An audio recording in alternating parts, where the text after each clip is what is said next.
القلم للطالبتی، یہاں آپ نے حروف جارہ داخل کرنے ہیں، اور یہ بھی خیال رکھنا ہے کہ اگر کوئی غیر منصرف اسم آ گیا ہے تو اس کو ہم نے فتحہ کے ساتھ مجرور کرنا ہے، کسرہ کے ساتھ نہیں کرنا۔ القلم للطالبتی، النقود فی المحفظتی، الام فی المطبخ، الثوب من الحریری۔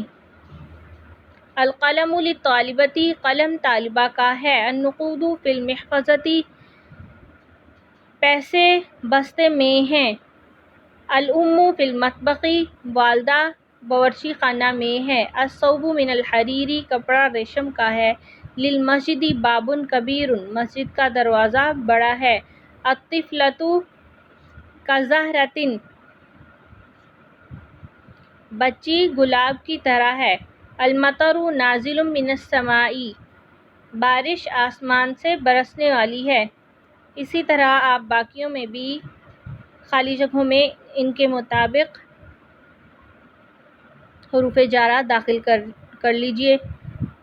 نمبر 16 میں دیکھیں، خالی جگہ نمبر 16، اس میں غیر منصرف اسم استعمال ہوا ہے، الحجاج راجعون من مکہ، من حرف جر ہے، مکہ مجرور ہے، اور اس کے مجرور ہونے کی علامت فتح ہے آخر میں، اور فتح اس لیے کسرہ نہیں داخل کیا بلکہ فتح کے ساتھ مجرور ہے، اس لیے کہ یہ مکہ غیر منصرف ہے۔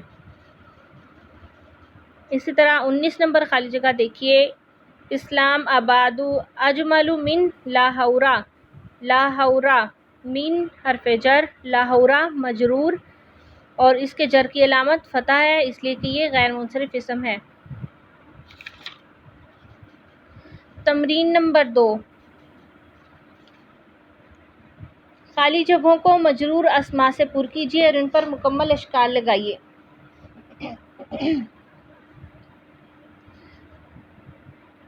اشکال بمعنی اعراب، اعراب لگانے ہیں۔ الملک فی القصر، بادشاہ محل میں ہے، السیارۃ لزید، آپ زید کے علاوہ اور کوئی نام بھی لکھ سکتے ہیں۔ اسی طرح ان ساری خالی جگہوں میں اس کے مطابق آپ کوئی بھی الفاظ اس کے مطابق لے کر آ سکتے ہیں۔ تمرین نمبر 3، سرخ مجرور اسماء کو مثنیٰ میں تبدیل کیجیے،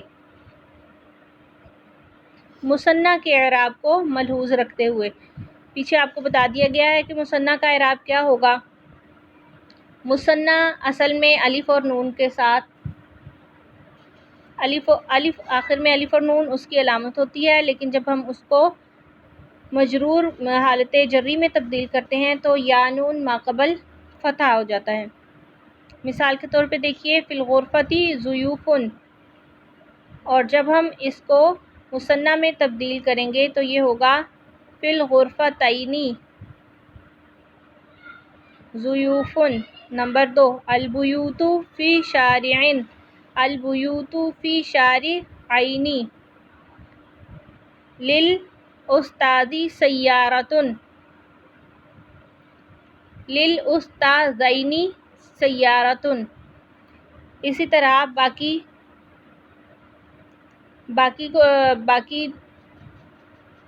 الفاظ کو بھی حل کیجیے۔ افی الدرج، افی درجین، للمعلمتین، فی الفصلین۔